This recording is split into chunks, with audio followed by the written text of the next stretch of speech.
चिपळूण नगराध्यक्षपदाच्या निवडणुकीमध्ये पराभूत झालेले सुधीर शिंदे यांनी आपल्या दुकानाच्या बाहेर कृपया कुणीही देणगी मागायला येऊ नये असा फलक लावलाय। त्यांच्या या फलकाची चर्चा सध्या चिपळूणच्या राजकारणामध्ये देखील सुरू झाली आहे। सुधीर शिंदे हे चिपळूण शहराच्या नगराध्यक्षपदाच्या निवडणुकीमध्ये उभे होते।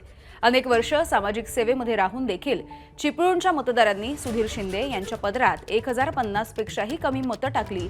त्यामुळे सुधीर शिंदे यांनी आपली नाराजी अशा या फलकाच्या माध्यमातून व्यक्त केली आहे। चिपळूण नगर परिषदेमध्ये नगराध्यक्ष पदासाठी काँग्रेसकडून सुधीर शिंदे हे निवडणुकीच्या रिंगणामध्ये होते।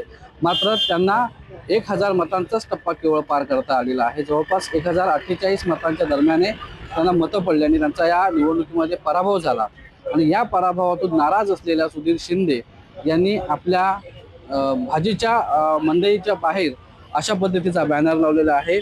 सुधीर शिंदे हे गेल्या अनेक वर्षापासून चिपळूणच्या राजकारणामध्ये सक्रिय आहेत आणि त्यामुळे विविध मंडळ असतील किंवा जी या परिसरातील जे वस्त्या आहेत त्या वस्त्यांमध्ये मंदिर असतील किंवा प्रत्येक सणाला देणग्यांच्या स्वरूपामध्ये सुधीर शिंदे हे कायम सक्रिय होते, कायम देणगी देत होते।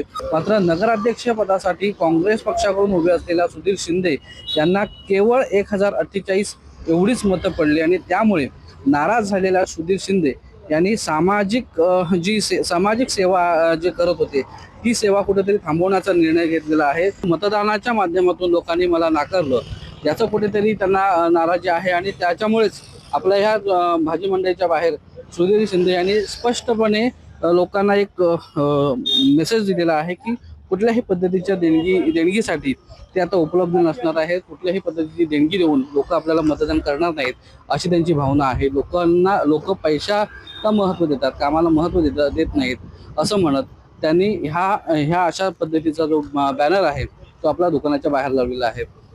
स्वप्नील घाग, एबीपी माझा, चिपळूण, रत्नागिरी। एबीपी माझा, उघडा डोळे बघा नीट।